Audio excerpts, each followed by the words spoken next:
Texas, 1847. The sky was scorching hot, and on the steps of the Cedar Ridge courthouse, a silent, ruthless auction was taking place. Not land, not cattle, but young women.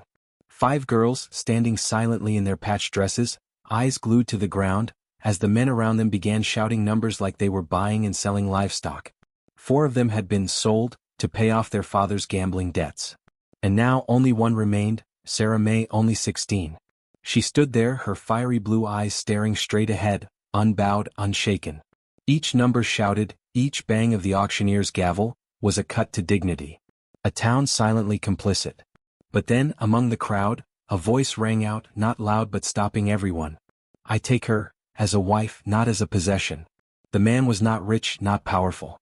He was simply a widower named Daniel O'Brien, his face marked by time and loss. And it was those 6 simple words in a brief moment that turned a girl's fate around, and wrote the beginning of a story that would never be the same for Cedar Ridge. What was behind that decision? And what awaited them? Before Daniel O'Brien stepped out of the crowd, Sarah May was just the last name on the list of properties being auctioned off. A name no one bothered to remember, a fiery gaze ignored by the world. She had seen with her own eyes her eldest sister Elizabeth, 22 years old, sold to an older man from the next county for $50. Mary Catherine, sweet and smiling, was picked over by a merchant as if she were picking an item off a shelf. Her twin sisters Hannah and Rebecca, only 18, were taken away by a tavern keeper, his gaze making Sarah May shiver despite the scorching heat. She stood alone in her 2-patch dress, the sun beating down on her hair as red as wildfire. But despite her shame, despite her fear, she kept her back straight as if the proud blood of her Irish ancestors were whispering, "Don't kneel."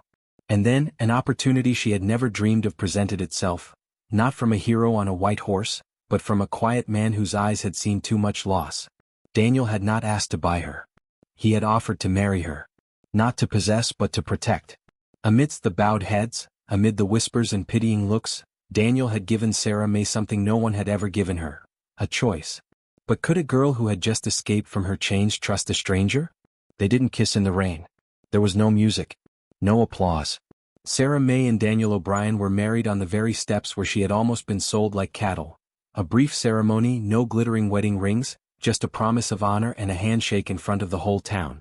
But in Sarah May's eyes, it was the most sacred ceremony of her life. Daniel didn't take her to a castle.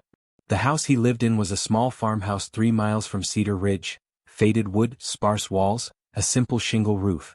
But it was clean, with light streaming through the windows, a green vegetable garden behind the house, and something Sarah May hadn't known in years, peace. Daniel didn't touch her.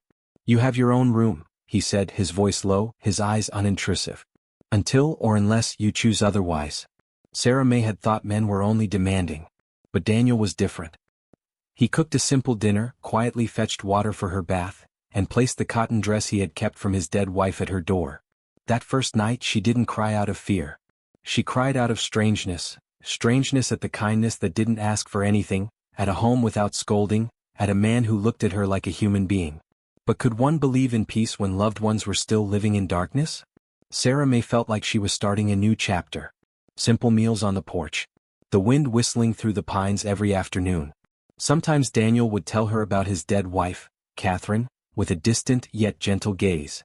There was no comparison, no ghost of the past. Just someone who had loved and lost. And Sarah May, still the girl who had never been loved, began to open up. Not with romantic words, but with simple actions. Mending Daniel's shirt, planting more tomatoes, teaching the kitten how to play with yarn. She had no idea that she was becoming a source of warmth in a house that had been cold with grief. But then, that letter came. A crumpled piece of paper, delivered by a minister from another town. The hasty, shaky handwriting of Elizabeth, her oldest sister. Mary Catherine has been beaten so hard she can't walk. And Hannah and Rebecca, they're being forced to do things no one should ever have to do, Sarah. I don't know if you're still alive. But if you read this, please save them. Sarah May sat there stunned. The letter shook in her hand. Familiar faces flashed through her mind, innocent smiles now broken, hands that had held hers under the covers. Thin blanket in the cold winter. She turned to Daniel, her eyes filled with tears. I can't sit still. I have to save them. Daniel didn't hesitate. He didn't ask why. He didn't say, it's dangerous. He just stood up, his eyes steely. Then we'll go. They're all my family now. A dangerous journey was about to begin, not for revenge but for life. Daniel didn't ask again. The next morning he prepared 2 horses, stuffing the saddlebags with bread, dried meat and medicine. Sarah May had never ridden long distances before, but he patiently taught her how to balance, how to control her gently with her knees and reins. "We'll go to Mary Catherine first," Daniel said, his finger tracing the faded ink on the letter. "She's badly injured, she can't wait any longer." The journey took 2 days across the vast steppe, where the sun burned the yellow grass and dust covered everything. Sarah May had never left town, never known that heart-wrenching expanse of sky. But in the midst of the vastness she felt herself becoming stronger. No longer the auction girl but a sister, a wife, a warrior. They arrived late in the afternoon. On the steps of a grocery store, Mary Catherine was sweeping the yard, moving slowly as if each step was a battle. Her face was bruised, her arm hanging by a sash.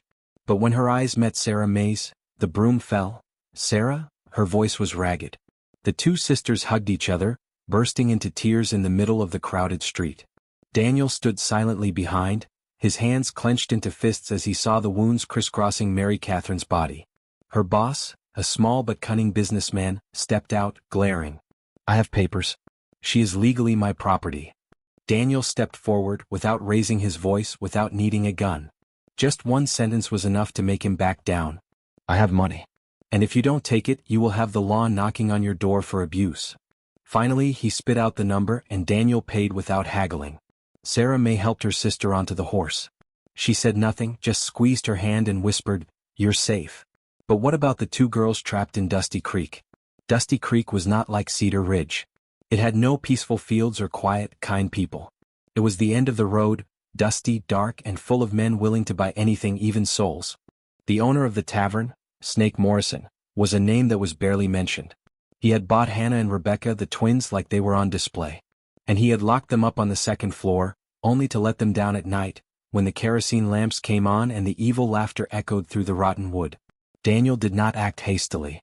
He spent his days observing the rhythm of activity, the number of people coming and going, Snake's habits. And then he discovered, every Tuesday morning the man left town for a few hours to check the bank accounts, taking his 2 main shooters with him. That was the only time the den was weak. "We'll do it then," Daniel said, his eyes hard. "It's only a few hours. And we've only got one chance." Mary Catherine, though not quite healed, insisted on joining in. "They're my sisters. I can't just stand by." Tuesday morning. Sarah May and Daniel slipped quietly through the back door. Mary Catherine, looking tired but determined, faked a faint in front of the saloon, drawing the attention of both the bartender and a few drunks. In the chaos, Daniel and Sarah snuck up the stairs. The room at the end of the hall, the wooden door was crooked. Inside, the 2 girls were huddled on the floor, eyes sunken, cheeks bruised, but when they saw Sarah May they didn't cry out, didn't ask, "Really?" Just rushed forward, clinging like drowning people. "Hurry," Daniel signaled. "We don't have much time." They had barely made it down the stairs when a shout rang out from up the street. Snake Morrison was back. Sooner than expected. The chase was on, blood, dust, and hooves. Would they escape? "Run!"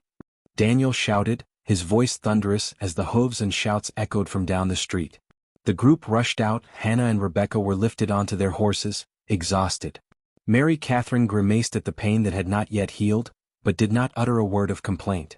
Sarah May held the reins, her eyes fixed on the back.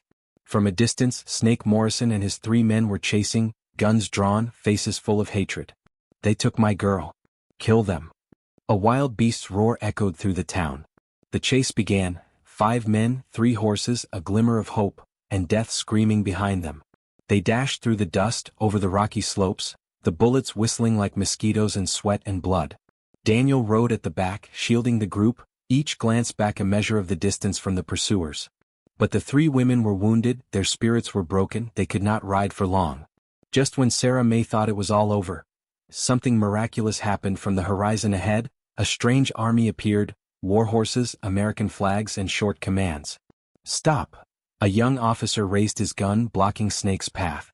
"American troops. A patrol from Fort Davis." When Morrison tried to shout that, "It's his property," the lieutenant said coldly, "You have no right to own a human being. And if you take another step, you will be captured." Snake hissed like a snake whose tail has been cut off, but he could not resist a full-fledged army. He was disarmed. Retreating. Silence fell over the meadow. But this time it was the silence of safety. Sarah May, breathless, looked at Daniel. His face was dusty, his shoulders bloody from shrapnel, but his gaze was as steady as a pillar. "We did it," he whispered. And for the first time since she had been sold, Sarah May wept, not out of despair but because for the first time in her life she saw a future. But when she returned, how could she heal the wounds? They returned to Cedar Ridge in silence. Not the silence of shame or fear as on that fateful day on the courthouse steps, but the silence of those who had weathered the storm, of those who had survived, carrying each other home. Daniel O'Brien's house, once a deserted home after the deaths of his wife and children, was now cramped.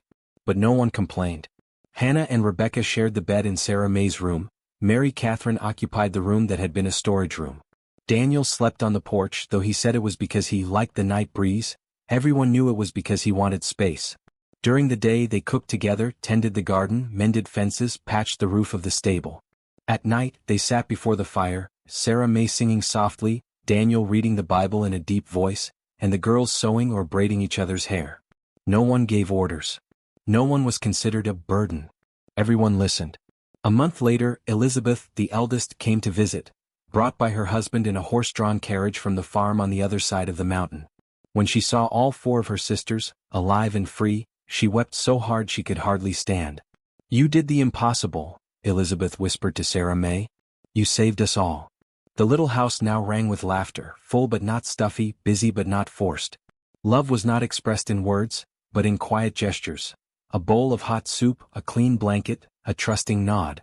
Sarah May, once treated as a commodity, was now the center of a family. And Daniel, the man who stepped out into the crowd that year, understood better than anyone. You don't need blood to make a home. You just need the courage to choose each other. But will they stop there? Or are there still wounds that need to be healed? Since that fateful morning in Dusty Creek, Daniel and Sarah May have become a team, joining hands to steer the small boat called family. But true love doesn't come from brilliant rescues or grand oaths, but from very small, very quiet things. Sarah May woke up earlier than everyone else, lit the stove, and left hot water ready for Daniel to shave. Daniel, despite being exhausted after a day of work, always remembered to bring home some wildflowers, quietly putting them in a ceramic jar on Sarah's windowsill. No one said anything, but their eyes gradually changed color. One evening, when the first snow of the season began to fall, covering the porch, they sat together on a rocking chair on the porch. "Do you feel things changing?" Sarah asked softly. Daniel did not answer right away.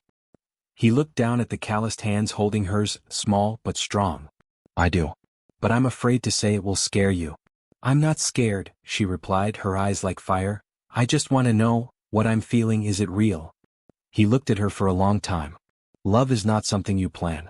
It comes, like you came to this house, unexpectedly and then gradually becoming an indispensable part." And for the first time since their wedding they kissed, not out of obligation, not out of emotion, but out of a sincere desire to hold on to each other. That love was not noisy, not demanding, but persistent like the underground water under the barren soil, silently nurturing everything around it. And then, like the miracle of life, a new creature began to form. That fall, as the fallen leaves covered the driveway, a group of men on horseback appeared at the end of the road. Not family. Not neighbors. Strangers, wearing official insignia. An official from Austin, the capital of Texas, arrived with a metal crate. He dismounted, looked around the grounds, and stopped before Sarah May, who was holding her son. "Hello, Mrs. O'Brien. We've come to right a wrong." "What wrong?" Daniel asked, standing in front of his wife and children. The official set the crate down. Inside was a thick stack of documents, and on top was a sheet of paper yellowed with age, the record of the illegal auction the day Sarah. From the horizon ahead, a strange army appeared, war horses, American flags, and short commands. "Stop!" A young officer raised his gun, blocking Snake's path. "American troops. A patrol from Fort Davis." When Morrison tried to shout that, "It's his property," the lieutenant said coldly, "You have no right to own a human being. And if you take another step, you will be captured." Snake hissed like a snake whose tail has been cut off, but he could not resist a full-fledged army. He was disarmed. Retreating. Silence fell over the meadow. But this time it was the silence of safety. Sarah May, breathless, looked at Daniel. His face was dusty, his shoulders bloody from shrapnel, but his gaze was as steady as a pillar. "We did it," he whispered. And for the first time since she had been sold, Sarah May wept, not out of despair but because for the first time in her life she saw a future. But when she returned, how could she heal the wounds? They returned to Cedar Ridge in silence. Not the silence of shame or fear as on that fateful day on the courthouse steps, but the silence of those who had weathered the storm, of those who had survived, carrying each other home. Daniel O'Brien's house, once a deserted home after the deaths of his wife and children, was now cramped. But no one complained. Hannah and Rebecca shared the bed in Sarah May's room. Mary Catherine occupied the room that had been a storage room. Daniel slept on the porch, though he said it was because he liked the night breeze. Everyone knew it was because he wanted space. During the day they cooked together, tended the garden, mended fences, patched the roof of the stable. At night they sat before the fire, Sarah May singing softly, Daniel reading the Bible in a deep voice, and the girls sewing or braiding each other's hair. No one gave orders. No one was considered a burden. Everyone listened. A month later, Elizabeth, the eldest, came to visit, brought by her husband in a horse-drawn carriage from the farm on the other side of the mountain.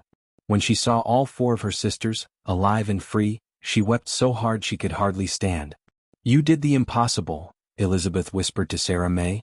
"You saved us all." The little house now rang with laughter, full but not stuffy, busy but not forced.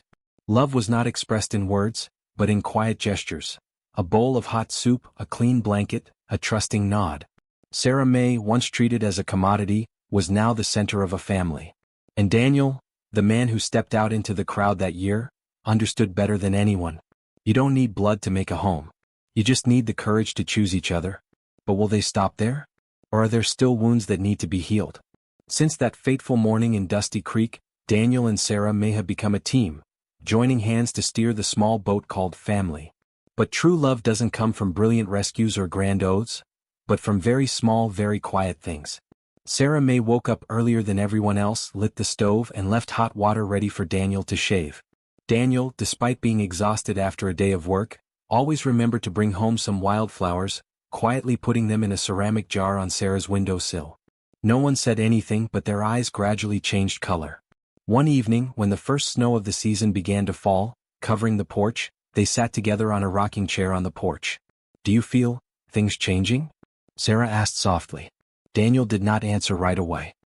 He looked down at the calloused hands holding hers, small but strong. "I do. But I'm afraid to say it will scare you." "I'm not scared," she replied, her eyes like fire. "I just want to know, what I'm feeling, is it real?" He looked at her for a long time. "Love is not something you plan. It comes, like you came to this house, unexpectedly and then gradually becoming an indispensable part." And for the first time since their wedding they kissed, not out of obligation, not out of emotion, but out of a sincere desire to hold on to each other.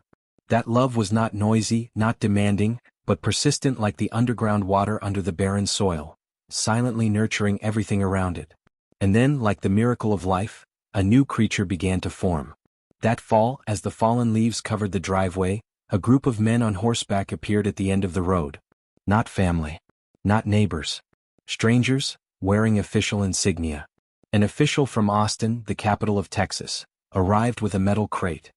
He dismounted, looked around the grounds, and stopped before Sarah May, who was holding her son.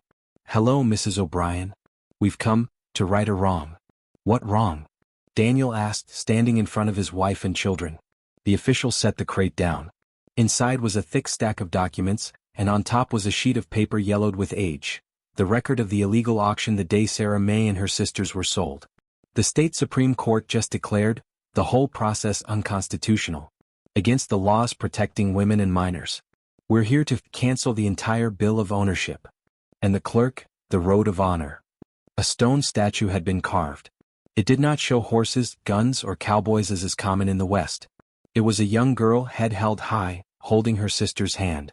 Below them were the courthouse steps. And the words, "They were not property. They were people. And they lived to prove it." Remembering Sarah May McKinnon and her sisters, those who had turned humiliation into strength, pain into legacy.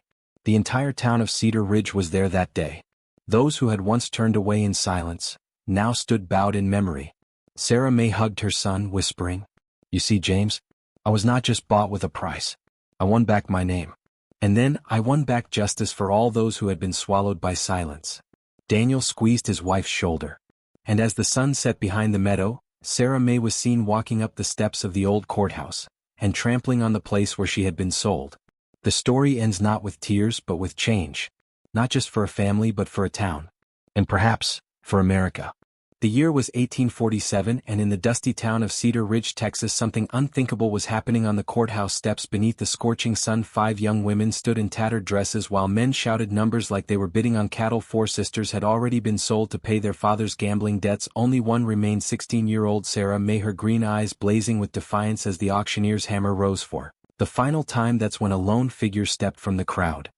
His weathered face etched with loss, and spoke words that would change everything. "I'll take her as my wife, not my property." The morning had started like any other in Cedar Ridge, with the sun creeping over the mesa and casting long shadows across the main street, but by noon the entire town had gathered around the courthouse, drawn by news that spread faster than wildfire through the dry brush. Old man McKinnon had finally run out of luck at the poker table, and Sheriff Tom Bradley was fixing to auction off everything the man owned, including his 5 daughters. Sarah May stood at the end of the line, watching in horror as her sisters were led away one by one. Elizabeth, the eldest at 22, had gone to a rancher from the next county over for $50. Mary Catherine, 19, and gentle as a spring rain, was said by a merchant who looked at her like she was goods on a shelf. The twins Hannah and Rebecca, barely 18, were bought together by a man who owned a saloon 2 towns over, his intentions clear as the whiskey on his breath. Now it was just Sarah May, the youngest and most spirited of the McKinnon girls, standing alone on those courthouse steps. Her auburn hair caught the afternoon morning, and though her dress was patched and worn, she held her head high like the proud Irish blood that ran through her veins.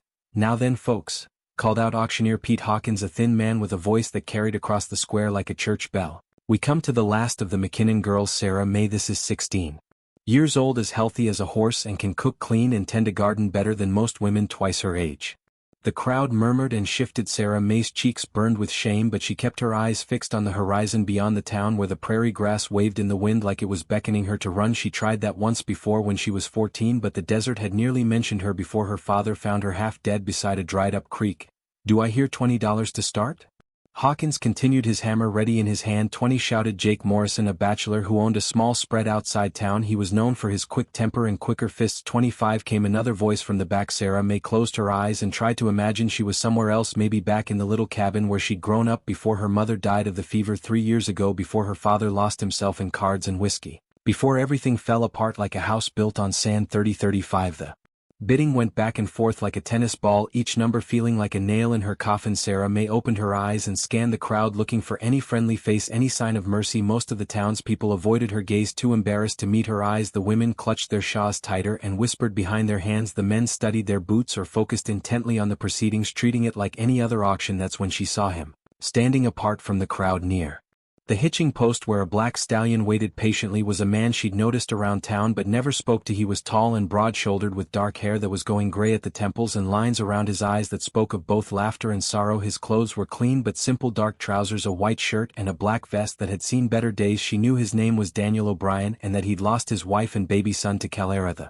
previous winter. $40. The voice belonged to Morton Clay, a man who owned several properties in town and was known to have a mean streak wider than the Rio Grande. 45. Jake Morris found his face red with determination and too much whiskey. Daniel O'Brien stepped forward, his boots making no sound on the packed earth. When he spoke, his voice was quiet, but it carried across the square like thunder before a storm. $100. The crowd fell silent. Even auctioneer Hawkins blinked in surprise, his hammer frozen halfway to the block. "Did you say 100, Mr. O'Brien?" Hawkins asked, his voice cracking slightly. "I did," Daniel replied, his gray eyes fixed on Sarah May's face. "But not for what you think." He walked closer to the courthouse steps, each footfall deliberate and sure. Sarah May found herself holding her breath, not daring to hope but to look away from this stranger who just changed the course of her life. "I'm offering $100, Daniel said, his voice stronger, growing. "And my name's Sarah May McKinnon. If you'll have it, I'd be honorable if you'd become Sarah May O'Brien is my wife, not my property, yes, my partner, not my possession." The crowd erupted in murmurs and gasps. This wasn't how these things were supposed to go. This wasn't how any of this was supposed to work. Sarah May stared at Daniel O'Brien, this man who was offering her something no one else had in years, a choice. She started, then stopped. Her voice came out as barely a whisper. "I don't even know you, Mr. O'Brien." Daniel smiled, and for the first time in months it reached his eyes. "No, Miss McKinnon, you don't, but I've watched you in town, seen how you care for your sisters, how you hold your head up even when the whole world seems against you. I've seen your kindness to Mrs. Henderson when she was poor, and how you always helped old Pete with his groceries without being asked." He paused, removing his hat and running his fingers through his hair. I'm not asking you to love me, Sarah May. I'm asking you to let me give you a chance at a life where you're treated with the respect every woman deserves. We can figure out the rest as we go. Sarah May looked around at the crowd, at the faces of people she'd known her whole life, who'd stood by and watched her family be torn apart. Then she looked back at Daniel O'Brien, this widower who was offering her something precious and rare. Dignity. Will you? She hesitated, then found her courage. Will you treat me as an equal, Mr. O'Brien, not as something you own? I give you my word, Daniel said solemnly, as God is my witness. Sarah May took a deep breath, tasting dust and possibility on the wind. Then yes, Mr. O'Brien, I'll take your name and I'll do my best to honor it. The crowd was buzzing now, some folks shaking their heads in disapproval, others nodding with grudging respect. Auctioneer Hawkins looked around uncertainly, his hammer still raised. Well, I'll be, he predicted. This is highly irregular, but if the lady consents and the bid is good. He brought the hammer down with a sharp crack. Willing to sell to Mr. Daniel O'Brien, but Daniel was already climbing the courthouse steps, extending his hand to Sarah May, not as a master to property but as one equal to another. She took it, her small hand engulfed by his callous one, and felt something she hadn't experienced in years. Hope to recover. Miller, Daniel called to an elderly man in the crowd, would you be to perform a ceremony right here, right now? I don't want there to be any question about Mrs. O'Brien's status in this town. Reverend Miller, a kind man with a white beard and gentle eyes, stepped forward. It would be my honor, Daniel, and might I say this is the finest thing I've witnessed in Cedar Ridge in quite some time. And so on the courthouse steps, where Sarah May had nearly been sold like livestock, she instead became a bride. The ceremony was simple and quick, witnessed by half the town and sealed with a handshake rather than a kiss. But as Reverend Miller pronounced them husband and wife, Sarah May felt something shift inside her chest, the first stirring of what might someday become happiness. Daniel led her to his horse, helping her up behind him with gentle hands. My place is about 3 miles out, he said over his shoulder as they rode away from the crowd. Nothing fancy, but it's clean and sturdy. You'll have your own room until or unless you decide otherwise. Sarah May wrapped her arms around his waist, marveling at how solid and warm he felt, how safe she felt for the first time in months. The wind whipped her hair as they rode across the prairie, and she found herself smiling despite everything that had happened. Daniel's ranch was exactly as he described, simple but well maintained. The house was small but clean, with a covered porch and windows that let in plenty of light. There was a garden behind the house, neat rows of vegetables and herbs that spoke of careful tending, and a barn that housed several horses and a milk cow. It's beautiful, Sarah May said as Daniel helped her down from the horse, and she had it. After the chaos and shame of the morning, this peaceful place felt like sanctuary. Daniel showed her around the house, pointing out the kitchen with its cast iron stove, the sitting room with its stone fireplace, and the 2 bedrooms at the back of the house. This was, he paused at the door of the smaller bedroom, his hand on the knob. This was going to be the nursery for my son, but it's yours now for as long as you want it. Sarah May could hear the pain in his voice, carefully controlled but unmistakable.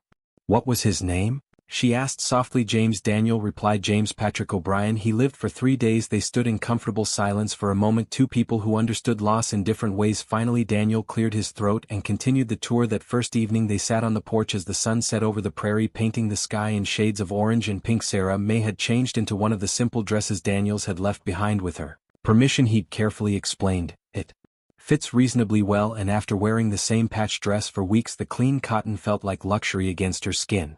Tell me about your wife, Sarah May said, watching the last light fade from the western sky. Daniel was quiet for so long she thought he might not answer. When he finally spoke, his voice was soft with memory. Her name was Catherine. We met at a church social in San Antonio, and I knew the moment I saw her that she was the woman I wanted to spend my life with. She had the kindest heart and the most beautiful laugh. He paused, his hands clasped in his lap. We had 5 good years together before the cholera came through. She fought it longer than most, tried so hard to stay for the baby's sake. I'm sorry, Sarah May said, and meant it. It must be difficult having me here in her house. Daniel turned to look at her gray eyes in the gathering darkness. Catherine would have liked you, Sarah May. She would have been proud that her home is giving shelter to someone who needs it. She always said this place was meant to be filled with life and laughter. Over the following weeks they settled into a serious routine that felt surprisingly natural. Sarah May took over the household tasks, cooking and cleaning and tending the garden, while Daniel worked the ranch and made trips to town for supplies. They were polite with each other, careful and respectful, like 2 people dancing around something fragile. Sarah May proved to be everything Auctioneer Hawkins had mentioned and more. She could indeed cook, producing meals that made Daniel close his eyes with pleasure. After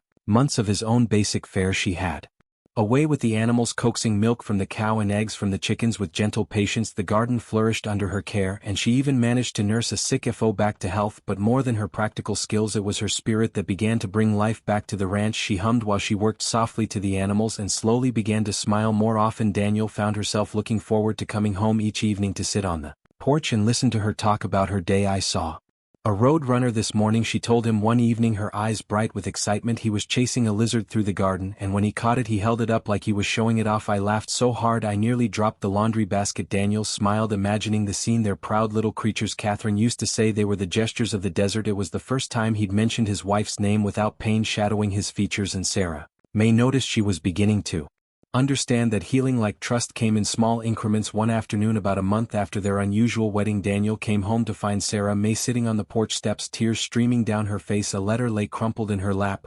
"What's wrong?"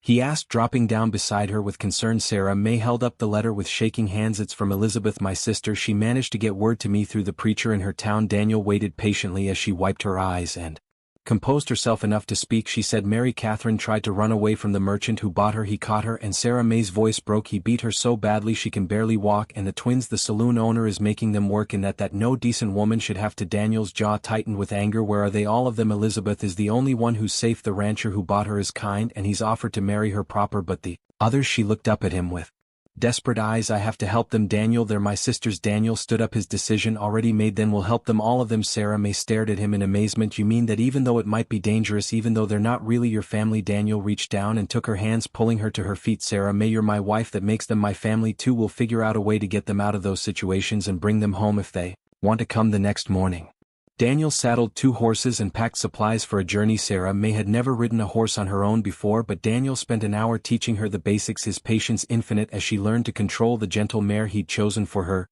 "We'll go to Mary Catherine first," he decided, studying the rough map he'd drawn based on Elizabeth's letter. "She's in the most immediate danger themselves between the fleeing group and their pursuers. This is U.S. Army business now." Lieutenant Collins informed Morrison, "These people are under our protection." Morrison protested loudly, claiming his property had been stolen, but when the lieutenant asked to see legal documentation of ownership, Morrison had nothing but a handful of gambling debts and bills of sale that wouldn't hold up under proper scrutiny. Faced with the authority of the U.S. Army and no legal standing, Morrison and his men were forced to turn back. The lieutenant escorted Daniel's group to the smallest town where they were able to rest and recover before continuing their journey. The ride back to Cedar Ridge took longer than expected as they had to travel slowly to accommodate Mary Catherine's injuries and the twins' weakened condition, but gradually the girls began to recover their spirits. Hannah, always the more talkative of the twins, chattered constantly as if making up for months of silence. Rebecca remained quieter, but Sarah May could see the light returning to her eyes day by day. Daniel proved endlessly patient with all of them, helping with cooking, standing guard at night, and never once complained about the delays or the additional expense of feeding and caring for 4 people instead of 2. "Why are you doing this?" Rebecca asked him one evening as they sat around their campfire. "We're not really your family. You barely knew Sarah May when you married her." Daniel looked across the fire at Sarah May, who was tending to a cut on Mary Catherine's hand. "Family isn't just about blood," he said quietly. "It's about choice. It's about standing by people when they need you, even when it's difficult or dangerous. Your sister chose to trust me with her life, and I chose to honor that trust. That makes you my family too." Sarah May felt her heart squeeze with an emotion she was only beginning to recognize as love. This man who had asked nothing of her but companionship and respect had risked his life and spent his savings to rescue her sisters. He had given them all a future when they had none. When they finally reached Daniel's ranch, it felt like Hat she dreamed of someday seeing the ocean. It said to stretch to the horizon and beyond. She told him as they made camp the first night, "Bigger than all the prairie put together and blue as the deepest sky. Maybe we'll see it together someday," Daniel said, and Sarah May felt her heart skip at the casual way he included her in his future plans. They found Mary Catherine in a boarding house above the general store where her owner worked. She was sweeping the front steps when they arrived, moving carefully like every motion caused her pain. When she saw Sarah May, she dropped the broom and nearly fell. "Sarah May, is it really you?" Mary Catherine's voice was barely a whisper, and Sarah May could see the purple bruises on her sister's face and arms. "We've come to take you home," Sarah May said, dismounting quickly and wrapping her sister in a gentle embrace. The merchant, a thin man named Prescott with small mean eyes, emerged from the store when he saw the commotion. "Here now, what's all this?" "That girl belongs to me fair and square. I got papers." Daniel stepped forward, and something in his posture made Prescott take a step back. "I'm willing to buy her contract from you." "Name your price." "She ain't for sale," Prescott said, but his voice wavered. "I got uses for her." "I can see that," Daniel said coldly, his eyes taking in Mary Catherine's condition. "The question is whether you want to be compensated for releasing her or whether you want to explain to the sheriff why you've been beating a woman half to death."